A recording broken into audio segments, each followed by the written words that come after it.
전국에 계신 에듀윌 수험생 여러분들 또 왔습니다. 한국사를 맛있게 만들어주는 은쌤이 또 왔습니다. 자, 이번에는 우린 조선 초기의 대외관계와 임진왜란을 한번 보겠습니다. 제일 중요한 하이라이트는 임진왜란이고요. 임진왜란은 사건 순서를 좀 잡으셔야 되는 거고, 대외관계 부분은 크게 몇 개 나오는 것들만 보시면 됩니다. 자, 먼저 우리는 조선 초기의 외교 관계를 볼 거예요. 판서로 잡아볼게요. 먼저 조선 초기의 대외관계는 기본적인 컨셉은 4대 교린관계다라는 거.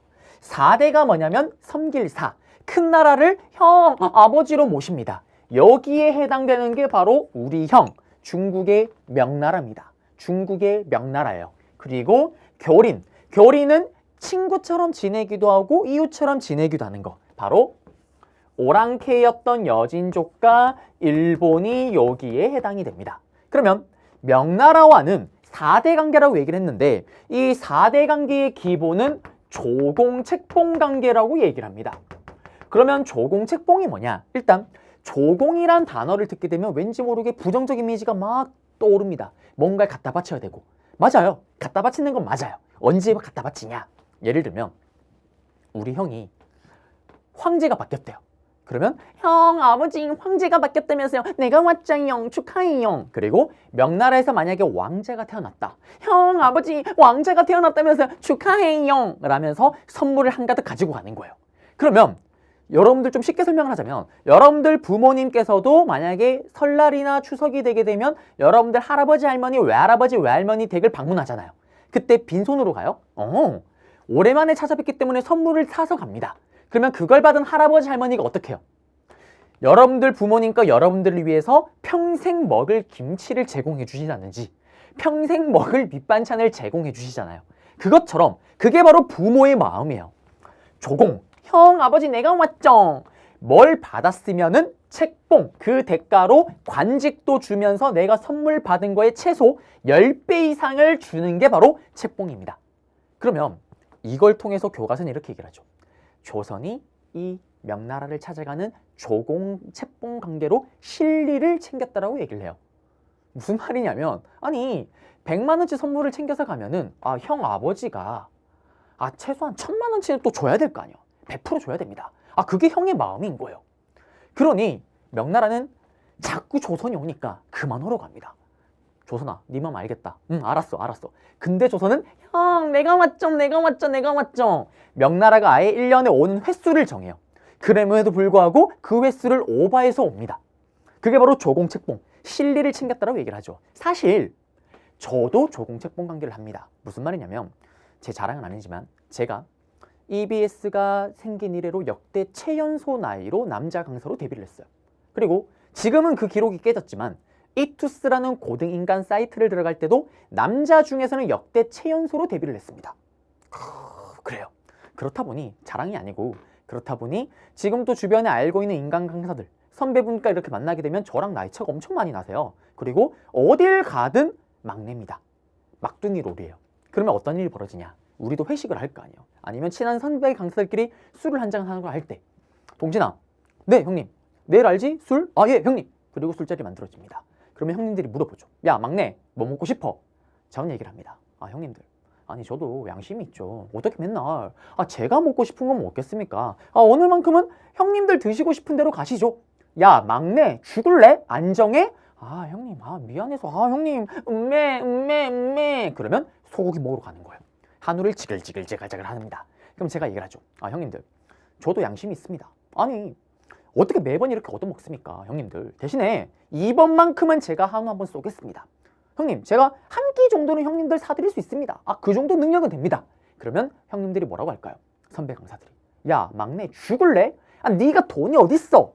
응? 알고 있어요. 사실은 그렇게 말할 걸 이미 알고 있습니다. 그래서 사실 선배들 만날 때 저는 지갑도 안 가지고 나갑니다. 그리고 다 먹었어요.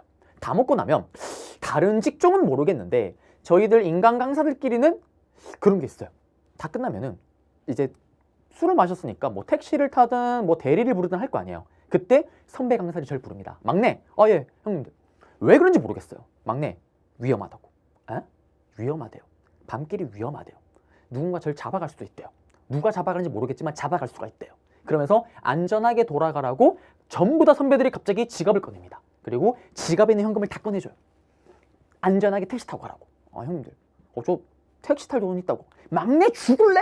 아 형님들, 다 받아요. 특히 5만 원짜리 지폐가 생긴 뒤부터는 잘만 하면 어떨 때는 강의를 할 때보다 돈을 더 벌 때가 있습니다. 그렇게 받아요. 그렇게 받고 나서 어떻게 하냐? 서울 사시는 분들은 다들 잘 아실 거예요. 서울이 또 심야버스가 잘 돼 있습니다. 그 돈을 받아서 심야버스 한 2,000원, 3,000원 내고 집에 다 가면 돼요. 그러면 그 많은 돈으로 뭘 하냐? 그렇습니다. 옷을 사 입습니다. 여러분들이 강의 도중에 바뀌는 이 현란한 옷들 전부 다 뭐냐? 스타 강사들의 피땀 눈물이다라는 거. 이게 조공이죠. 형님 부르면 형님 내가 왔어요. 동진이가 왔어요. 그러면 어떻게? 장하다 우리 동진이 맛있게 먹어. 책봉을 해주는 거예요. 그리고 넌 착한 후배다. 이런 식의 관계가 바로 명나라와 조선과의 관계입니다. 자, 그런데 심화로 나오게 되면 어떤 게 나오냐면 이렇게 아까 얘기했잖아요. 큰 행사가 있으면 가고 또 축제가 있으면 갑니다. 이렇게 가는 사절단 이름을 뭐라고 부르냐면 동지사 그리고 뭐 성절사라든지 이런 형태로 이름을 부릅니다. 그래서 이거는 정답이 되진 않지만 오답 선지로 많이 등장을 해요. 동지사와 성절사를 파견하였다 뭐 이런 식으로요. 자, 그리고 옆으로 갑니다. 이제 여진족이에요.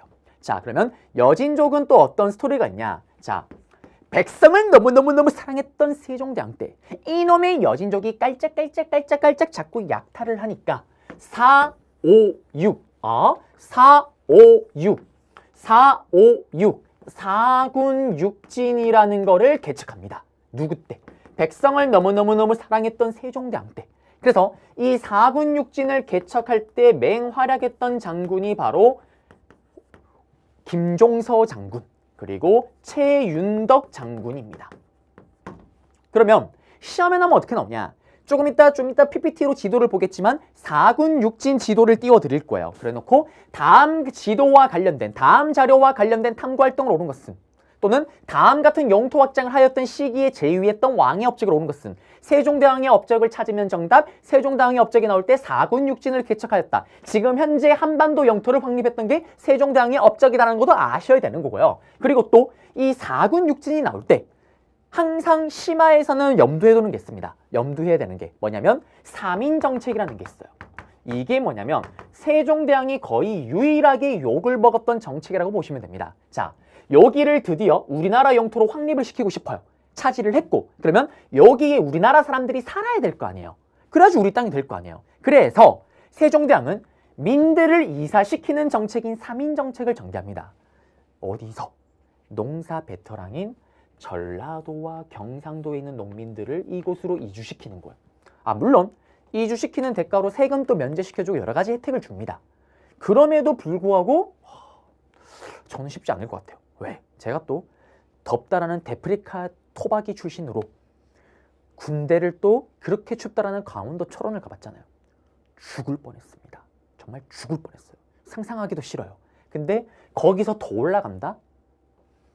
소름 돋습니다.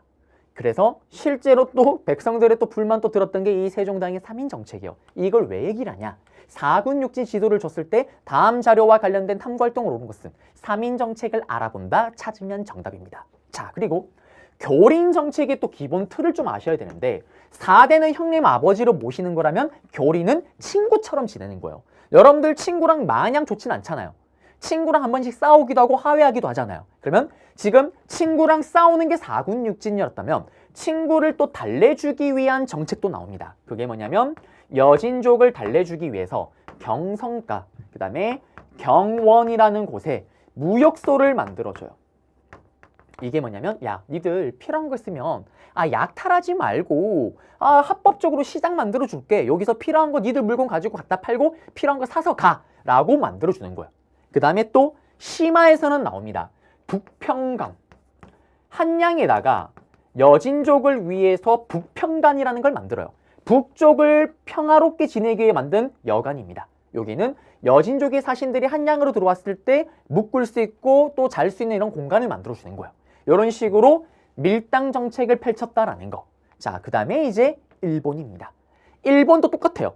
친구처럼 지내다 보니 싸우기도 하고 친하게 지낼 때도 있습니다. 자, 일본은 언제 또 백성을 너무너무너무 사랑했던 세종대왕 때 일본 이놈의 왜구들이 이놈의 왜구들이 자꾸 약탈을 하니까 이종무 장군을 통해서 쓰시마섬 대마도를 정벌합니다. 이거 여러분들 헷갈리면 안 된다라고 얘기를 했죠. 바로 고려 말에 박위 장군이 쓰시마섬을 정벌했는 거랑 세종대왕 때 이종무 장군의 쓰시마섬 정벌이랑 헷갈리면 안 됩니다. 자, 그리고 계속 가보겠습니다. 또 세종대왕, 우리 세종대왕 업적 시간 하면 배웠었죠. 이렇게 쓰시마섬을 털어버리니까 일본이 징징징 울기 시작을 합니다. 형, 어떡해 형, 우리 뭐 먹고 살아요 형. 그러자 알았다. 니들 올 수 있게끔 해줄게 라면서 세 개의 항구를 열어줍니다. 삼포, 계양, 부산포, 연포, 제포. 심화에서는 부산포, 연포, 제포가 요 삼포, 계양 얘기가 조선 후기 문제가 나올 때 오답으로 들어가요. 요거 지금 삼포, 계양은 세종대왕 조선 초기 스토리입니다. 그러면 조선 후기로 들어갔을 때 이건 오답이니까 찾아내면 정답이 되는 거고, 조선 초기에 일본과 관련된 스토리고 세 개 항구만을 딱 열어놓으니까 여기 세 개 항구로 일본 애들이 또 미친 듯이 오는 거예요. 그러자 안 되겠다. 얘들 또 오라니까 또 미친 듯이 오네. 개, 해, 약조. 세종대왕이 이제는 들어오는 배의 수를 제한한다거나 가져가야 되는 물건을 제한한다든지 여러 가지 제약을 가합니다. 그게 개해약조예요. 자, 그리고 또 일본을 또 달래주기 위해서 또 어떤 정책이 나오냐면 기억나세요? 여진족은 북쪽이잖아요. 북쪽의 평화를 위해서 북평간을 만들었더라면 한양의 동쪽, 일본은 동쪽이잖아요. 동쪽으로부터 평화를 지키기 위해서 일본의 사신들이 묶을 수 있는 동평간이라는 걸 만들어줍니다. 동쪽의 평화를 위해서 만든 거예요. 그래서 여기까지 해서 또 일본과의 밀당 정책 일단 세종대왕과 관련된 걸 좀 봤습니다. 자, 그리고 다시 앞으로 PPT로 가볼게요. 그러면은 지금 좀 지우고요. 보시게 되면 일단 명나라부터 다시 볼게요. 지금 보시면 또 중요한 게 지금 제가 얘기했던 거는 명나라 4대 강대는 태종 이방원 때부터 4대 강대가 시작이 돼요. 그러면 그 전에 이성계 때는 정도전은 명나라를 치자라는 여동정벌을 주장합니다. 그래서 정도전의 여동정벌도 정도전의 인물 문제로 나올 때 들어갈 수가 있는 거고요. 그리고 명나라와 관계를 물어보게 돼요. 시험에 나오면 어떻게 나오냐면 잘 안 나오긴 하지만 명나라 설명 주고 샤랑샤랑 꿀랑꿍 다음 나라와의 조선과의 관계로 옳은 것은 정도전이 여동정벌을 주장하였다. 정답이 될 수가 있는 거고요. 또 조공책봉 관계였다 찾으면 정답이 될 수가 있는 거고요. 동지사, 성절사 등을 파견하였다. 명나라가 됐을 때는 정답이 될 수가 있는 거죠. 그리고 여진족.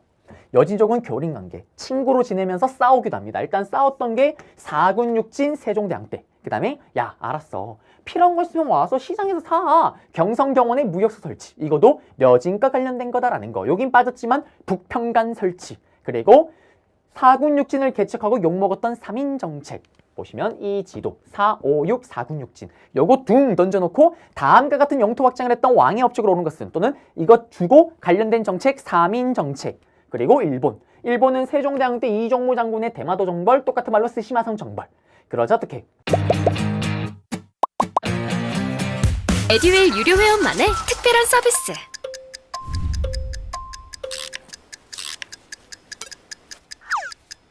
하치하차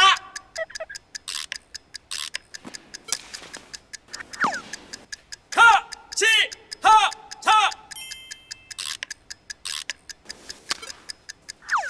정답! 같이 하자 친구야 에듀윌 유료 회원!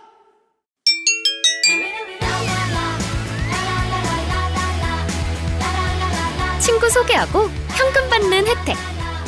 오직 에듀윌 유료 회원에게만. 에듀윌.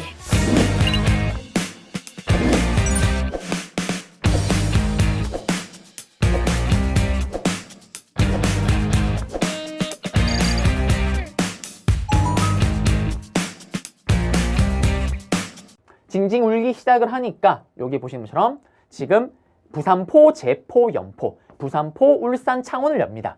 그리고 작정하고 열어주니 작정하고 들어옵니다. 한계를 딱 제한을 가했던 개해약조. 그리고 부산의 외관이라는 걸 설치했고 여긴 빠졌지만 동평간을 또 설치했다라는 거. 그리고 시간이 흘러 바로 누구 때? 광조, 조광조. 기묘사화를 겪었던 중종 때 삼포외란, 제약을 가하니까 요 세계 항구에서 외란이 일어나요. 그리고 걱정 임꺽정, 을사사와 임꺽정이 활동했던 그 명종 때는 을묘년에 왜구들이 더 빛이 날띨니다. 을묘외변. 이때 등장한 게 비변사인데 이 비변사는 나중에 다시 배울 거예요. 시험에 단독으로 출제가 된다라는 거. 그리고 동남아시아입니다. 동남아시아 쪽에서는 그래요. 이런 게 있군요. 눈으로 보시고 넘어가시면 돼요. 그리고 오늘의 하이라이트로 들어가야 됩니다. 여기는 부산포, 연포, 제포고요. 자, 그리고 오늘의 하이라이트 바로 임진왜란입니다. 임진왜란이 만약에 시험 문제 나왔다. 은은하게 잘 나와요. 잘 나오는 편인데 나오게 되면 가장 클래식한 형태가 누가 봐도 제시문 박스에 임진왜란의 힌트를 다 줘요. 그래놓고 다음 전쟁의 결과 영향으로 옳은 것은 임진왜란의 전쟁 영향을 그렇게 많이 물어봐요. 그 다음에 최근에 심화의 트렌드는 뭐냐면 이거예요. 임진왜란에 있었던 여러 가지 전쟁들을 기역, 니은, 디귿, 리을, 가나다라로 막 제시를 해요. 그래놓고 다음은 전쟁 과정에 있었던 일이다. 이거를 시간 순대로 올바르게 나열한 것은 가나다라마 또는 나라가마 이런 식으로 올바르게 사건 순대로 나열을 해야 되는 거예요. 그 나열을 위해서 여러분들이 흐름을 잘 잡으셔야 되는데 일단 배경입니다. 배경은 도요토미 히데요시죠. 일본에서는 국가적인 영웅이지만 우리는 죽일 놈입니다. 이 도요토미 히데요시가요. 수백 년 동안 혼란기에 빠졌던 일본을 통일합니다. 센가쿠 시대, 전국 시대를 통일하는 거예요. 문제는 통일하고 나니까 어떻게 될까요? 항상 그래요. 역사는 공공의 적이 사라지게 되면 지들끼리 싸웁니다. 자기들끼리 내부 분열이 일어나는 거예요. 그래서 제일 좋은 거 뭐냐면 그 내부 분열이 일어나는 거를 시선을 딴 데로 돌리는 게 제일 좋은 거예요. 그래서 조선을 또 침공합니다. 배경이 여러 가지가 있어요. 그러면 전쟁을 일으키려면 어쨌든 명분이 필요하잖아요. 그 명분 중에 하나가 이런 말도 안 되는 소리를 합니다. 야, 조선아, 우리는 명나라를 정복하러 가고 싶어. 그런데 글로 가려면 배로도 가야 되지만 육지로도 가야 된다. 그래서 길 좀 사용 가능하게 좀 빌려줘라는 걸 요구를 하는 거예요. 미친놈들입니다. 지금으로 치면 옆집에 갑자기 이사가 왔어요. 근데 띵동 왜 그러시죠? 저 옆집인데요. 새로 이사 왔는데 집 공사 때문에 그런데 당신 집 좀 들어가 잠깐 쓸게요. 미친놈입니다. 지금 그런 소리를 하고 있는 거예요. 당연히 거절하겠죠. 그러면서 야호! 바로 9개의 군대로 16만 대군을 끌고 들어옵니다. 그게 바로 임진왜란이에요. 그러면 또 여러분들은 또 하나 알아야 될 게 임진왜란을 겪었던 왕이 누구냐면 바로 선조입니다. 선조. 그리고 선조가 있을 때 살인파가 권력을 틀어지면서 이때 살인파가 분열된다라고 얘기를 했죠. 동서남북노서 동인과 서인으로 또 동인이 동서남북노서 남인과 북인으로 그러면서 임진왜란이 터질 때 우리나라는 중앙에는 서인과 남인과 북인 세 개의 당으로 쪼개진 상태에서 임진왜란을 맞이합니다. 그래서 또 우리끼리 내부 분열로 또 임진왜란 초기에 많이 밀렸다라고도 평가하기도 하죠. 그러면 이제 임진왜란을 시작해 보겠습니다. 자, 임진왜란의 전개 과정이 중요한데요. 여기는 판서로 먼저 잡아볼게요. 자, 옆으로 오셔서 좀 지우고요. 자, 도요토미 히데요시가 드디어 임진왜란을 일으켰습니다. 그러면 어디로 먼저 쳐들어올까요? 부산으로 들어오는 거예요. 16만 대군이 일단 부산으로 들어옵니다. 첫 번째가 바로 부산진이에요. 그러면 부산진, 부산에서 샤랑샤랑 꿀랑꿍 하면은 아하, 스타트구나. 제일 빠른 시기겠죠. 그리고 이 부산진에서는 정발이라는 장군이 활약을 하셨고요. 그리고 또 부산에 동래성이라는 성이 있어요. 그래서 부산진이나 동래성이나 샤랑샤랑 꿀랑꿍 아하, 초창기 때 모습이구나. 송상영 장군이 활약을 하지만 결국 일본에게 함락을 당합니다. 그리고 우리는 거의 한 달도 안 돼서 서울 한양을 털려요. 그 이유를 아셔야 돼요. 자, 일본이요. 대군을 끌고 쳐들어올 때 우리는 일본군에게 털릴 수밖에 없습니다. 왜? 일본은 빵야 조총. 총을 쏠 때 우리는 활을 쏩니다. 그래요. 또 활을 꺼내줘야 돼요. 활을 쏩니다. 사실 예전에 이거를 정면에 쐈다가 생각보다 이게 파워가 세더라고요. 그래서 PD님은 이 말을 맞춘 적이 있습니다. 그래서 제가 사실을 했던 아름다운 스토리가 있죠. 우리는 이렇게 활을 쏩니다. 빨라요. 아주 빠릅니다. 일본은 빵야 조총을 쏠 때 우리는 활을 쏘는데요. 그러면 왜 초반에 밀렸는지 알겠죠? 이때 초반에 밀릴 때 서울을 함락되기 직전에 우리는 마지막 승부수를 하나 띄운 게 있어요. 그게 바로 전쟁 영웅이었던 신립을 투입합니다. 여진족을 털어먹었던 신립 장군을요, 충주에 파견을 해요. 그리고 신립 장군은 충주 탐근대라는 곳에서 그 유명한 배수의 진을 칩니다. 배수의 진이 뭐냐면요, 내 등 배, 내 뒤에 물을 끼고 나서 앞에서 싸우고 있는 거예요. 사실 신립 장군이 그렇게 해서 싸울 수밖에 없었던 이유는 뭐냐? 일본의 조총부대를 두루했던 조선의 군인들이 일본군만 뜨면 그냥 도망가는 거예요. 그래서 뒤에 물을 끼고 앞에 싸우게 되면 일본군이 밀려들어올 때 도망가지를 못합니다. 왜? 뒤에 물이 있으니까. 어차피 도망 못 가요. 죽을 때까지 싸우겠다는 결사항전의 의지였죠. 그렇지만 조총부대에 의해서 거의 전멸을 당합니다. 자, 이런 상황에서 어떻게? 선조는 도망가요. 너무나 무섭다. 너무나 무서운 것. 선조는 피란을 떠납니다. 그리고 우리 형에게 할품이를 요청해요. 누구에게? 우리 형, 명나라 형. 형 도와줘요, 형 도와줘요, 형. 명나라에게 할품이를 요청합니다. 그리고 한 달이 좀 안 되는 시점에 서울 수도였던 함성이 함락을 당해요.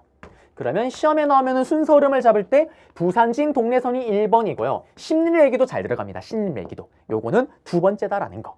자, 그리고 선조가 피난을 갔습니다. 그러면 우리는 이대로 끝이 나느냐? 아니에요. 전세를 뒤집는 크게 세 가지 사건이 있습니다. 첫 번째가 뭐냐면 그 유명한 이순신 장군님의 맹활약이에요.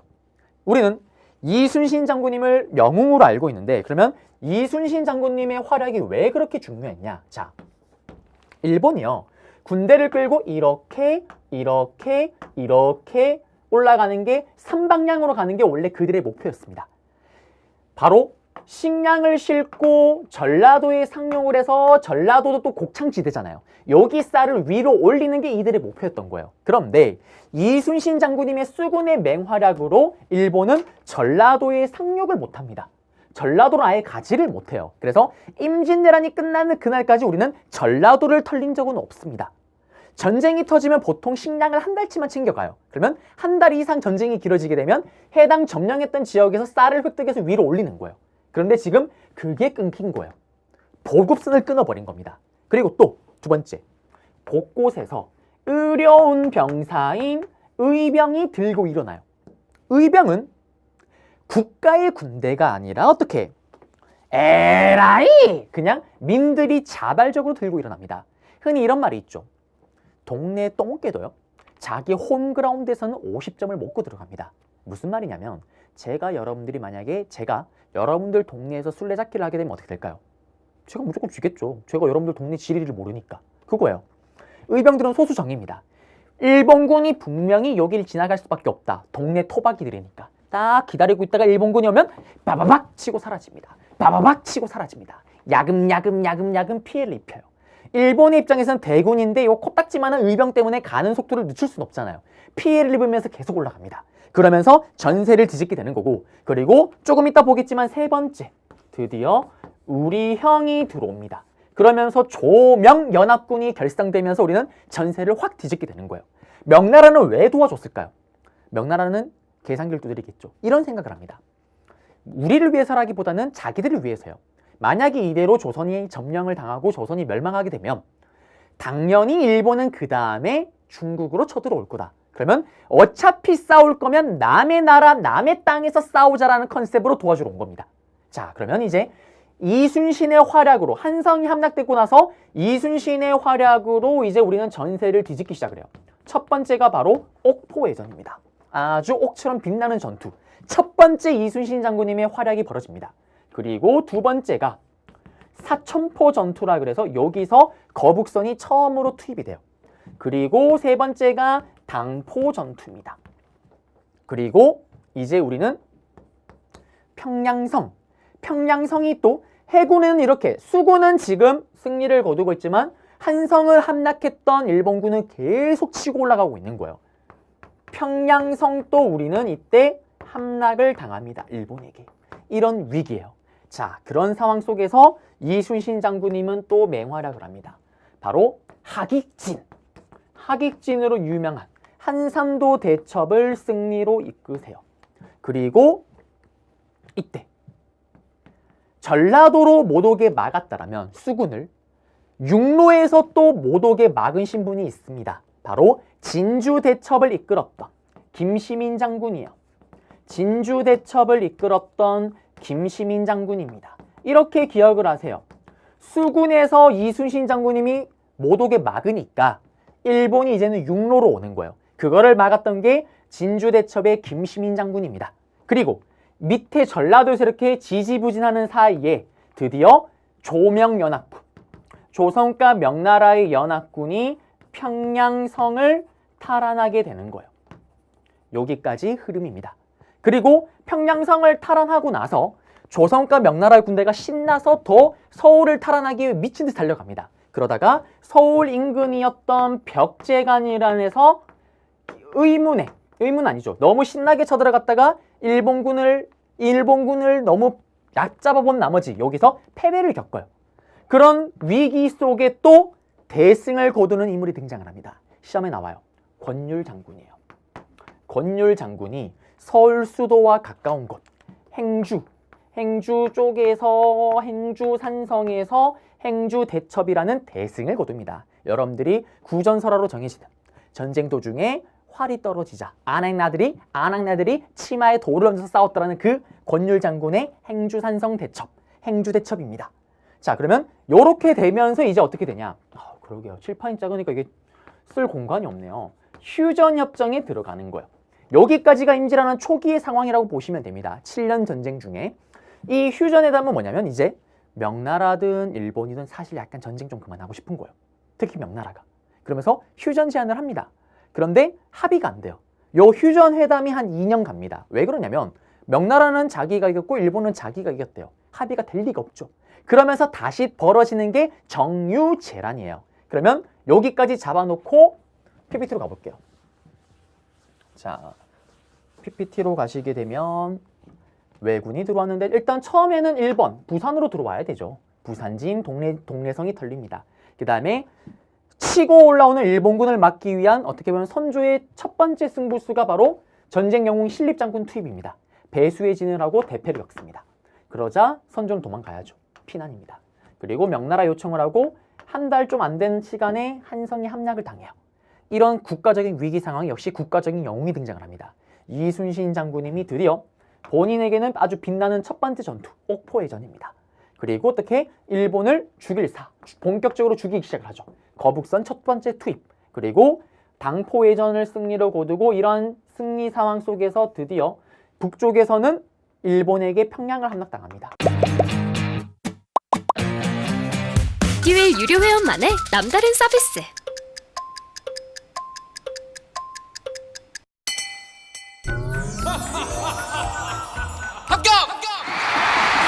합격하고 돈도 받는 혜택. 오직 에듀윌 유료 회원에게만. 에듀윌. 우리도 합격!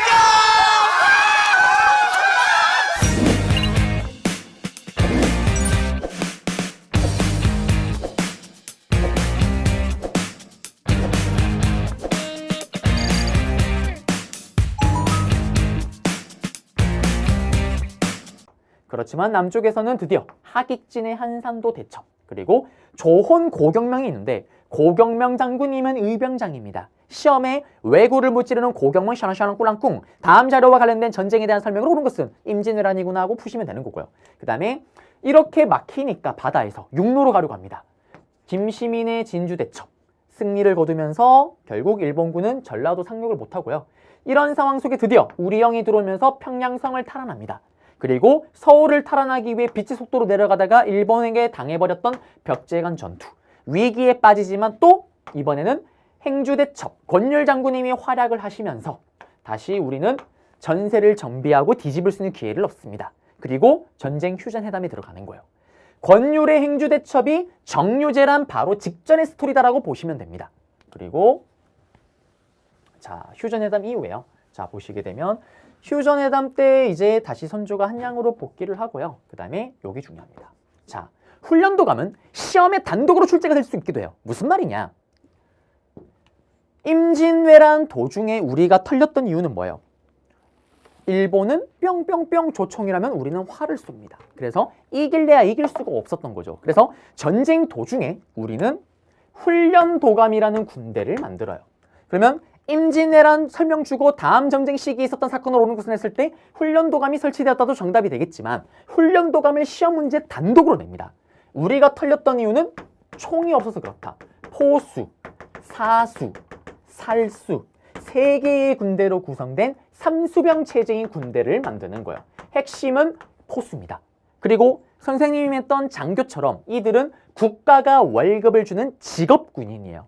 직업군인이다 보니까 이들은 국가를 위해서 일을 하고 돈을 받기 때문에 항상 준비되어 있는 상비군 형태였다라는 거. 그리고 임진왜란 도중에 만들어졌다라는 거. 그리고 임진왜란 도중에 소고군 체제도 정비가 돼요. 이게 뭐냐면 전쟁이 터지니까 원래 군대로 차출이 안 되던 노비들이나 양반들 이런 애들도 필요한 거예요. 그래서 나중에 사태를 대비해서 이제 그런 애들도 편지를 시키는 겁니다. 지금의 예비군 체제라고 보시면 되고요.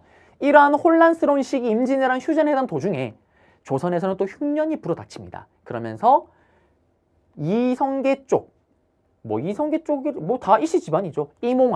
이몽학이라는 왕족이긴 한데 좀 먼 왕족이에요. 아주 먼 친척입니다. 이몽학이 반란을 일으키게 돼요. 요거는 단독으로 정답이 되는 게 아니라 나중에 다른 왕들 업적이 나오는 문제가 나올 때 오답 선지로 한 번씩 들어가요.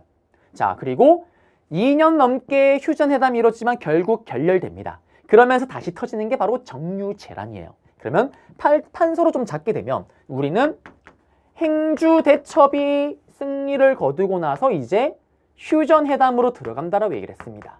그렇지만 이게 결렬되면서 다시 전쟁이 벌어지는 게 정유재란이고요. 이 휴전회담 도중에 이몽학의 난이라는 게 있었다라는 거고 정유재란이 터지면서 어떻게 되냐?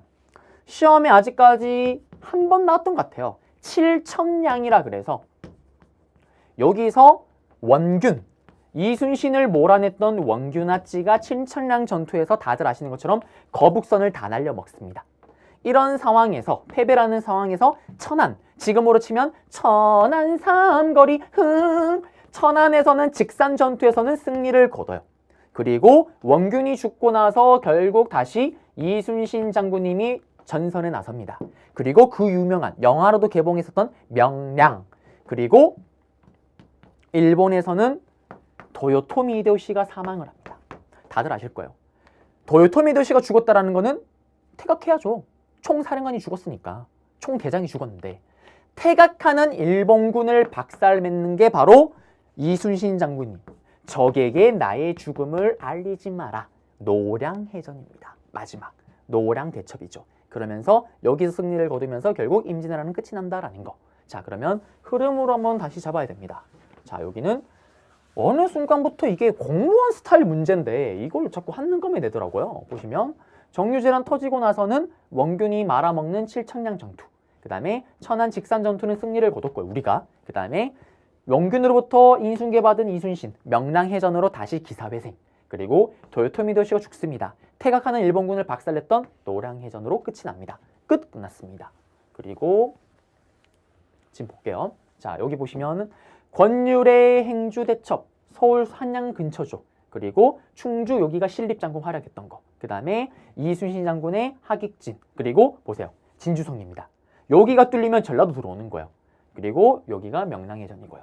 그리고 또 아셔야 될 게 고경명이라는 인물, 그리고 여기 홍희 장군 곽재우도 대표적인 의병장입니다. 그리고 넘어가시게 되면 결과 영향이에요. 판서로 갈게요. 자, 조선은 임진왜란의 결과 어떻게 됐을까요? 수많은 사람들 아야, 수많은 땅 다 빠이야 불탑니다. 엉망진창이 됐겠죠. 그래서 국가 재건을 위해서 돈이 필요합니다. 그 돈을 얻기 위해서 공명첩이라는 걸 발행을 해요. 빌공, 이름이 비어져 있다라는 거예요. 나중에 조선 후기 사회변동 부문가 다시 배울 거예요. 무슨 말이냐면 여러분들 혹시 반장 해봤어요? 못 해봤죠. 난 많이 해봤습니다. 반장을 하게 되면 임명장이 나와요. 임명장에 이름이 비어져 있습니다. 돈을 내면 그 임명장 이름에 여러분들 이름을 써주는 거예요. 돈을 내면. 그게 바로 공명첩입니다. 그리고 이때 수많은 문화재가 또 불탔다라는 거고 일본으로 가볼게요. 일본이 쓰레기입니다. 일본은 도요토미 히데요시가 죽었잖아요. 그러면서 도요토미 히데요시 아들에게로 권력이 넘어가야 되는데 아들이 나이가 어렸기 때문에 부하에게 잡아먹혀버립니다. 부하가 권력을 틀어줘요. 그 부하 이름이 뭐냐면 도쿠가와 이에야스입니다. 도쿠가와 이에야스가 권력을 틀어지면서 여기는 고려시대 무신직군기라고 생각하시면 돼요. 예를 들면 이민에서 최충원으로 무신직군자가 바뀐 거예요. 도요토미 히데요시에서 도쿠가와 이에야스로 무신직군자 막부 직군자가 바뀐 겁니다. 막부가 바뀌는 거예요. 그러면서 이때 등장했던 게 일본은 에도 막부입니다. 임진왜란의 결과 에도 막부가 수립되었다. 찾으면 정답이고요. 또 특히 일본은 이때 이걸 바탕으로 임진왜란을 바탕으로 자기들의 도자기 그리고 성리학 문화가 발달했다라는 걸 또 아셔야 돼요. 무슨 말이냐면 일본이요 9개 군대를 가지고 16만 대군으로 쳐들어왔는데 9개 군대 중에 1개 부대는 오로지 문화재만을 약탈하는 부대가 따로 있는 거예요. 그들이 아무리 군사력은 한 수 위일지 모르지만 문화적으로는 슈퍼 찐따입니다. 우리보다 한 수 아래예요. 그래서 이들이 그렇게 탐냈던 성리학 책을 훔쳐가고 아예 성리학자를 납치해서 데려갑니다. 대표적인 인물로 강항이라는 인물이 있어요. 그리고 또 도자기도 훔쳐가지만 도자기 아예 도공을 납치해서 데려갑니다. 그 대표적인 인물이 이삼평이라는 아저씨가 있습니다. 특히 이삼평은 한 번씩 선지로 등장을 해요. 이삼평 샤나샤나 꿀랑꿍 이분에서 만들어진 도자기가 아리타 도자기. 그래서 여러분들 어머님께서 일본 도자기 좋아하시는 분들 많으실 거예요. 그 일본 도자기의 기술 원천은 우리 이삼평아치 조선 우리나라의 도자기 기술이다라는 거. 그리고 여기에 또 어떤 스토리가 있냐면 일본이 얼마나 개쓰레기냐면 어느 정도 쓰레기냐. 일본은요. 이들은 문화재를 약탈할 뿐만 아니라 우리나라 사람들도 납치해서 데려가요. 납치해서 데려가서 어떡하냐. 노비로 팔아버립니다. 이때 우리나라 노비가 어디까지 팔려나가냐. 저도 가본 적이 없어요. 호날두의 나라, 포르투갈까지 우리나라 노비들이 팔려갑니다. 얼마나 많이 팔려갔는지 유럽의 기록에 따르면 서양의 노비 가격이 떨어졌다고 얘기를 해요. 그 다음에 또 전쟁 도중에 일본 애들이 공을 세웠는 거에 맞춰서 상을 줘야 될 거 아니에요. 무슨 말이냐면 조선 군인을 여러 명을 죽였다. 그러면 상을 줘야죠. 그 상을 줄 때 어떻게 주겠어요? 몇 명 죽인지 알아야 될 거 아니에요. 근데 조선 군인의 목을 가지고 체크하는 게 제일 빠른데 머리가 생각보다 무겁습니다. 우리가 든 게 없어 보이지만 이게 무게가 상당해요. 그래서 어떻게 하냐? 코와 귀를 자르라고 얘기를 해요. 전쟁이 끝나고 나서 기록을 보게 되면 어떤 기록이 있냐? 우리나라 사람들 중에 코와 귀가 없는 사람이 엄청 많다라는 기록이 있습니다. 왜? 군인이 아니더라도 자기의 공을 세우기 위해 멀쩡한 일반 사람들의 코와 귀를 잘랐던 거예요. 근데 이 새끼들이 얼마나 사이코패스냐? 그 자른 코와 귀를 전쟁 끝나고 자기네 나라로 가지고 갑니다. 그리고 그걸 가지고 무덤을 만들어요. 그게 바로 코무덤, 귀무덤입니다. 이게 바로 일본이에요. 그 다음에 이제 중국입니다. 우리 형이 대박이에요. 우리 형은 슬픕니다. 명나라. 우리 형은 우리를 너무 도와준 나머지 힘이 쭉 빠집니다. 그리고 그 옆에 있던 누구? 바로 누르하치. 이걸 쓰면요. 사실 아까 여진족 앞에 부분 할 때 썼어야 되는 건데 까먹고 있었습니다. 이걸 하면 어머님이 생각이 나요. 왠지 모르게 김장을 해야 될 것 같습니다. 누르하치. 여진족의 누르하치가 임진왜란 도중에 여진족 부족을 통합하고 나중에 이들이 후금으로 바뀌게 됩니다. 예전 고려시대 때 금나라를 계승했다 그래서. 그러면 나중에 이 후금이 청나라하게 되고 명나라를 멸망시키게 되는 거예요. 우리 형은 우리를 도와준 나머지 힘을 너무 쭉 빼서 나라가 망하는 일만 남은 겁니다. 그럼 정리를 하자면 정답이 될 수 있는 거.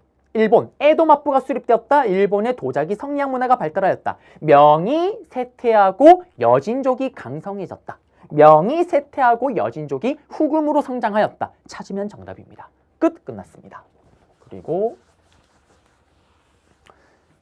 그 이후에요. 자, 이거 시험에 잘 나와요. 기후약조입니다. 이게 기후약조는 여러분들이 문제를 풀게 되면 오답 선지로 많이 등장을 할 거예요. 바로 임진왜란이 끝나고 나서 왕위에 올랐던 강해군 때 일본이랑 체결한 조약인데요. 그럼 왜 조약을 체결했을까요? 일단 앞에서 이미 언급을 했지만 일본 애들이 우리나라 백성들을 너무나도 많이 포로로 끌고 갑니다. 그래서 그 포로로 끌려간 백성들을 데려오기 위해서 기후약조를 체결했던 거고요. 그리고 그 결과 외관을 설치를 했고 부산만을 개항하게 됩니다. 자, 그리고 조선통신사는 또 시험에 단독으로 출제가 될 수가 있어요. 기후약조는 선지로 들어간다라면 조선통신사는 물론 출제율은 떨어지긴 하지만 단독으로 출제가 되는데 일단 기본적으로 처음으로 파견했던 건 태종 이방원 때입니다. 태종 이방원 때 파견을 하다가 임진왜란이 터지고 나서 스톱이 되고요. 그리고 임진왜란이 끝나고 나서 다시 국교가 재개되면서 다시 파견을 했던 건데 이거를 요청했던 거는 일본입니다. 특히 일본은 이 통신사라면 아주 목을 메고 기다리는데요. 그 이유가 있어요. 기본적으로 아무리 일본이 군사력으로 우리보다 한 수 두 수 위일지 모르지만 문화적으로는 우리보다 아래입니다. 그래서 선지문물을 받기 위해서는 우리가 필수인 거예요. 임진왜란이 끝나고 나서 중국과 일본은 교류가 1도 없습니다. 그러니 우리에게 더 집착할 수밖에 없는 거예요. 보내줘요. 그래서 우리가 보내줍니다. 사실 이때 우리가 보내줬던 이유는 일본의 정세를 파악하기 위해서. 임진왜란 이전에 우리가 일본의 요청으로 통신사를 보냈던 이유는 일본의 요청을 하기 위해서. 왜? 왜구들이 하도 미쳐 날뛰니까 그 왜구 좀 단속 좀 시켜달라고. 그 요청으로 보냈다라면 이때 임진왜란 끝나고 나서는 일본의 정세를 파악하기 위해서 보냈는데 원조 한류라고 생각하시면 돼요. 한 번 갈 때마다 멤버 인원들이 300에서 500명입니다. 이 중에 그림을 잘 그리는 사람, 글씨를 잘 그리는 사람, 춤을 잘 추는 사람 다 팀을 짜서 가는 거예요. 그리고 지금으로 치면은 아이돌 그룹들이 해외에 나가서 호텔에 묵으면 그 호텔 앞에 팬들이 쭉 서 있잖아요. 그것처럼 이들이 일본에 건너가서 숙소에 딱 머물면 일본 사람들이 줄을 쫙 서 있습니다. 혹시나 그림 한 점 받아볼까? 혹시나 글 한 번 받아볼까 싶어서. 그러면서 선지문물을 전해줬고 이거는 쇼군. 일본에서는 막부죠. 막부 체제. 무신집권자 리더. 에도 막부의 쇼군이 바뀔 때마다 요청을 합니다. 본인의 위상을 높이기 위해서. 그러면서 임진왜란이 끝나고 나서 총 한 12회 정도 이 통신사를 파견했다라는 거고요. 그리고 시험에 단독으로 나오게 되면은 이런 내용이 나옵니다. 이렇게 가는 이 도면도를 주던지 이 지도를 주던지 이 그림을 주던지 다음 자료와 관련된 사절단에 대한 설명을 옳은 것은 한 번 파견할 때 300에서 500명을 파견하였다. 일본의 선지문물을 전해주었다. 그리고 총 12회 정도 파견하였다. 그리고 쇼군이 바뀔 때마다 요청이 들어왔고 파견하였다. 조선통신사였다. 찾으면 정답. 그리고 마지막으로 일본과 관련된 거. 장희빈을 사랑했던 숙종 때 바로 안영복 선생님께서 독도는 우리 땅이라는 거, 울릉도는 우리 거라는 걸 인정받고 왔다라는 거. 어디로? 일본으로부터. 그래서 여기까지 해서 우리는 마지막 챕터 부분, 끝부분 잡아드렸고요. 자, 이제 그러면 전 또 다음 챕터에서 여러분들을 찾아뵙도록 하겠습니다.